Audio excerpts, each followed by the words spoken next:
Menikahi Hot Om. Bab 136. Anggun berdecak kesal. Kamu ini. Itu kan masih dugaan kamu. Kalau ternyata yang kamu tuduhkan itu salah gimana? Tekan wanita berhijab tersebut. Itu sama aja dengan fitnah, Tar. Dosanya besar. Mentari tetap keras kepala. Ia malah mendengkus kasar. Mama mah nggak percaya sama Tari. Insting seorang mentari itu nggak pernah salah, mah. Pasti kembar bukan anak papa.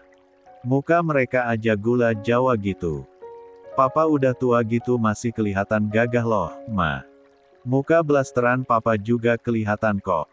Kulitnya bersih dan khas. Nggak mungkin anak-anaknya sawo matang. Tante Fiona juga putih soalnya. Bandingin sama kita berempat. Walau kombinasi mama dan papa, tetap aja ada yang turun dari papa. Sungguh, Anggun harus menyediakan kesabaran ekstra untuk menghadapi putrinya yang satu ini. Dia terlalu ekspresif dan suka mengemukakan pendapatnya tanpa takut menyinggung orang lain.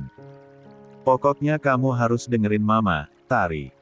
Jangan ngomong macem-macem lagi sama papa kamu. Jangan aneh-aneh. Iya.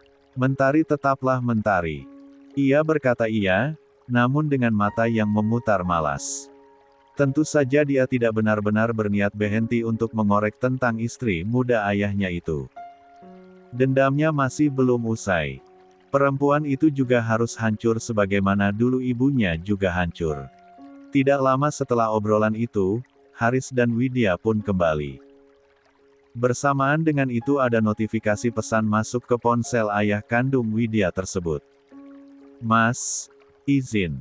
Saya dan keluarga saya menunggu di rumah. Silahkan jika ingin datang. Mahesa Hans Perdana.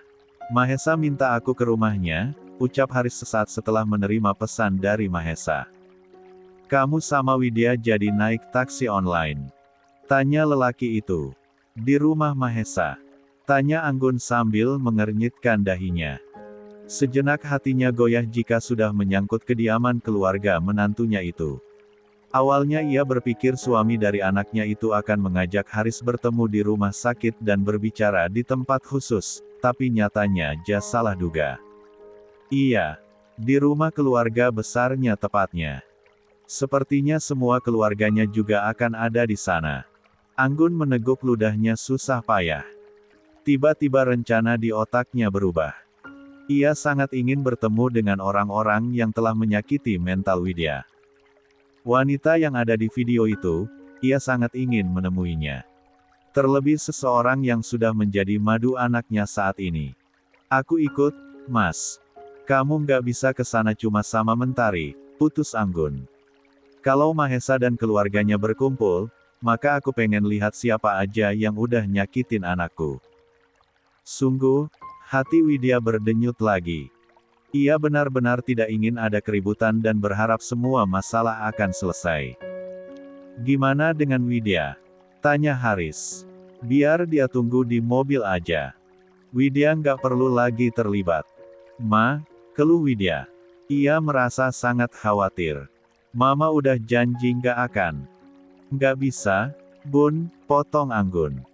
Mama harus ketemu sama keluarga mereka. Sakit rasanya kalau inget gimana mereka perlakuin kamu. Mama nggak terima. Mereka bersatu, kita pun juga harus begitu. Widya meneguk ludahnya susah payah. Jantungnya mulai berdebar tidak tenang. Ia hanya tidak ingin terjadi perselisihan yang menimbulkan pertengkaran baru di rumah keluarga itu. Ia sudah cukup lelah dan ingin segera mengakhiri semuanya. Anggun dan Mentari adalah kolaborasi yang sangat tepat jika sudah menyangkut sesuatu yang mengganggu kenyamanan mereka. Mereka bisa melakukan apa saja dan mengucapkan apapun yang mereka mau. Dua wanita itu tidak akan berpikir dua kali untuk membalas rasa sakit hati yang sudah mereka rasakan. Ayo, Mas. Kita ke sana, ucap Anggun pada Haris dengan tidak sabar.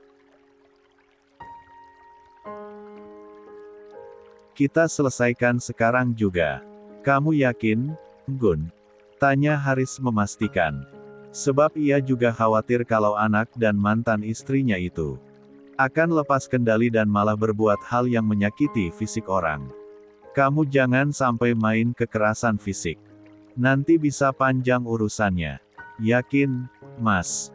Aku pengen banget ketemu sama perempuan-perempuan tidak punya hati itu. Mereka pasti masih dilindungi keluarga Mahesa. Biar aja panjang urusannya. Aku nggak takut kalau harus masuk penjara karena bela anakku. Mah, tolong jangan perkeruh suasana, Ma, Widya. Mama nggak akan memperkeruh suasana, Bun, potong Anggun cepat. Mama cuma mau ketemu sama mereka yang udah tega nyakitin kamu. Selama sebulan lebih ini Mama tahan karena permintaan kamu, tapi rasanya udah nggak bisa lagi sekarang. Mama cuma mau tahu, Mama cuma mau tanya kenapa mereka begitu sama kamu. Alasannya udah Widya utarakan, Ma, jelas Widya. Anak Mas Mahesa butuh pertolongan. Cila sakit keras. Dia. Kenapa Mahesa nggak pernah cerita kalau dia pernah punya masa lalu seperti itu, Bun? Tekan Anggun. Setidaknya dia bisa cerita ke Mama setelah kondisi kita semua membaik. Banyak kesempatan yang bisa dia gunakan untuk ngasih tahu kita semua, tapi kenapa nggak dia lakukan? Udah, sayang. Kamu jangan bela suami kamu lagi.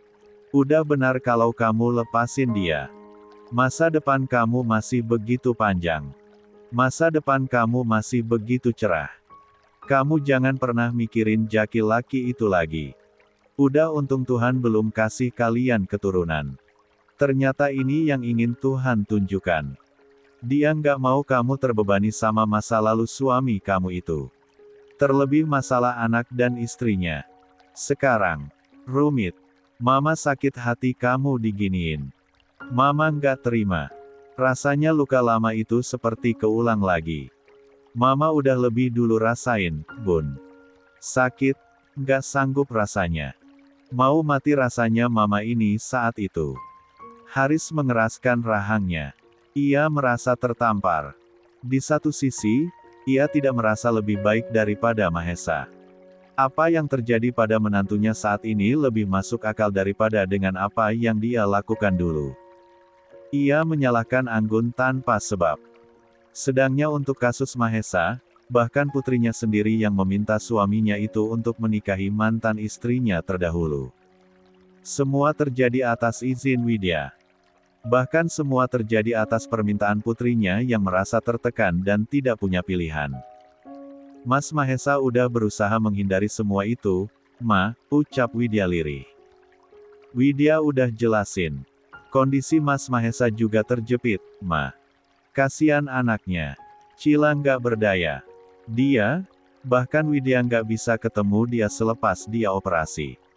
Dia sayang sama Widya kayak gimana Dimas sayang sama Widya. Cila. Udah, Bun. Kamu jangan bela terus Mahesa dan keluarganya, sangga Anggun. Mereka itu egois. Mengambil apa saja yang menguntungkan bagi mereka, selagi ada kamu, maka mereka akan pelihara kamu sebab kamu dianggap sebagai malaikat karena sudah membuat Mahesa kembali ke kehidupan normalnya. Dan pada saatnya kamu tidak dibutuhkan, mereka berusaha buang kamu dengan berbagai alasan yang coba mereka perhalus. Coba kamu pikir, kalau memang mereka nggak punya tujuan lain, pasti mereka udah berusaha datang ke Mama buat jelasin kondisinya. Mereka nggak akan tinggal diam dan membiarkan kamu sendirian. Seperti ini. Anggun menghela napasnya dalam-dalam lalu mengembuskannya perlahan. Sungguh, ia tidak ingin menyakiti putrinya dengan kata-katanya. Namun ia ingin menyadarkan Widya. Ia ingin gadis kecilnya itu bisa mengeluarkan sisi lain dari dalam dirinya. Setidaknya, ingin Widya membela haknya. Tidak melulu pasrah dan mengalah untuk orang lain. Dan juga, sayang, apa tidak bisa kamu mempertahankan apa yang kamu miliki? Tanya Anggun hati-hati. Andai saja kamu bisa egois dan menetapkan batasan itu, mungkin tidak akan seperti ini jadinya. Andai saja kamu juga tidak memaksa Mahesa, mungkin bahasan kita hanya sekedar masa lalunya yang mungkin belum sempat dia ceritakan pada Mama dan Papa, tapi kalau sudah seperti ini.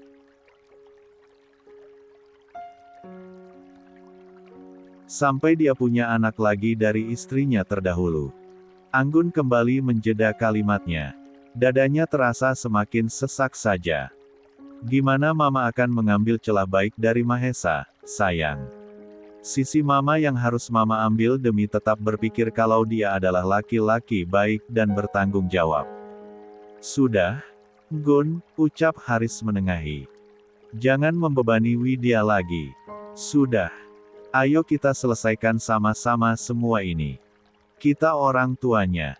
Sudah selayaknya kita pasang badan demi bela putri kita. Anggun kembali mendesah kasar. Pada akhirnya ia pun memutuskan untuk diam. Dan Haris pun mulai mengemudikan mobilnya menuju kediaman Eyang Sastro.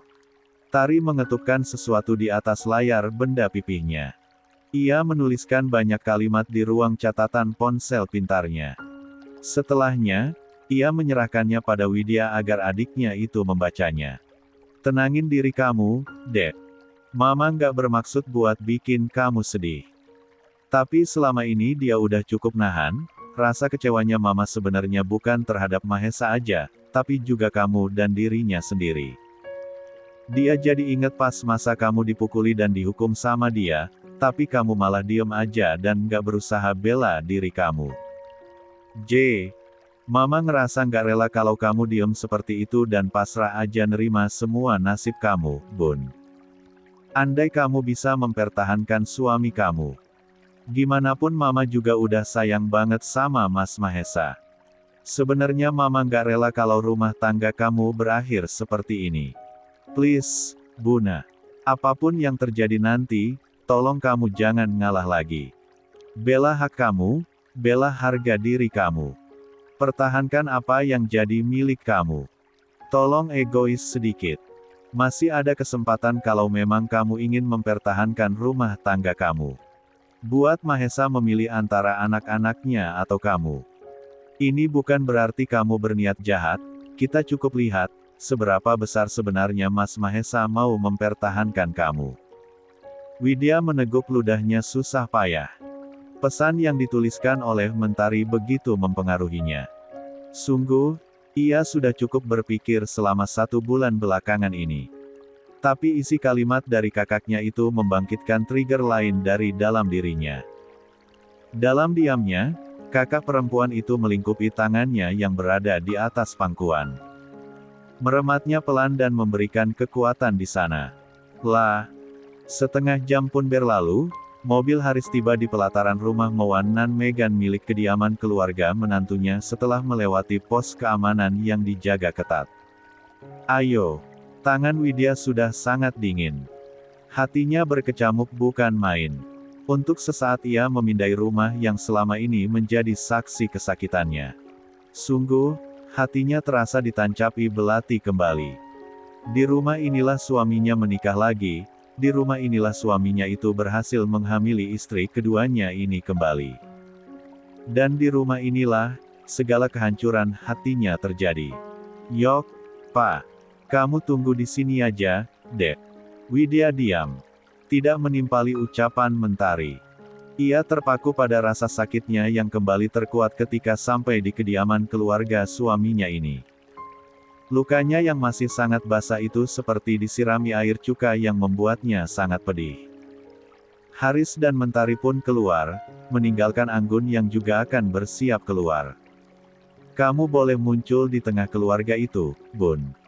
Tapi dengan satu syarat, untuk membela hak dan harga diri kamu. Jangan muncul dengan rasa kasihan yang rasanya sudah cukup.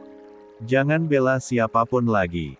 Saatnya bela diri kamu dan keluarga kamu sendiri. Anggun pun keluar, meninggalkan Widya yang masih terpaku dengan kalimat yang baru saja ia dengar. Tanpa terasa tangannya pun mengepal erat. Dadanya yang tadi mulai memanas kini mulai terbakar, otaknya memikirkan hal jain. Taman depan kediaman perdana. Duh, lucunya anak mama, ucap Jingga yang sedang menjemur anaknya di taman depan rumah. Ia tidak sadar jika ada yang datang dan sedang mengawasinya dari kejauhan. Nanti abis berjemur adek Bobo, ya. Nanti ditemenin sama Sus Rani dulu. Mama mau ke rumah sakit temenin kakak Cila. Oke. Senyuman jingga tampak mereka ketika menimang putri keduanya. Dan semua itu tertangkap oleh penglihatan Mentari yang sedang berjalan mengikuti Haris menuju rumah keluarga Mahesa. Mbak Jingga, udah 15 menit dedenya dijemur. Sini biar sama Rani aja, ucap babysitter yang khusus membantu Jingga merawat Sina. Mbak Jingga jadi pergi, kan? Jadi Rani, jawab Jingga lembut. Ia pun menyerahkan bayi mungilnya yang tetap tertidur sangat lelap dalam pelukan Rani. Titip, ya. Iya, Mbak. Mentari yang tidak sabar melihat betapa binar bahagia tersemat di wajah Jingga pun membelokkan tumitnya. Ia memutar langkahnya menuju Jingga dan ingin menyapa madu dari adiknya tersebut. Morning home wrecking lady, sapa Mentari pada Jingga. Are you happy today? Jingga yang baru saja memindahkan putrinya ke tangan sang pengasuh mengangkat pandangannya. Excuse me. Jawab Jingga tenang. Mentari yang sangat benci melihat wajah Jingga pun tiba-tiba mengangkat tangannya dan menamparkan wajah perempuan itu dengan sekuat tenaganya. Anjing! Teriak Mentari dengan dada yang terbakar. Bisa banget lo tenang di atas derita adek gue, ya. Dasar pelakor.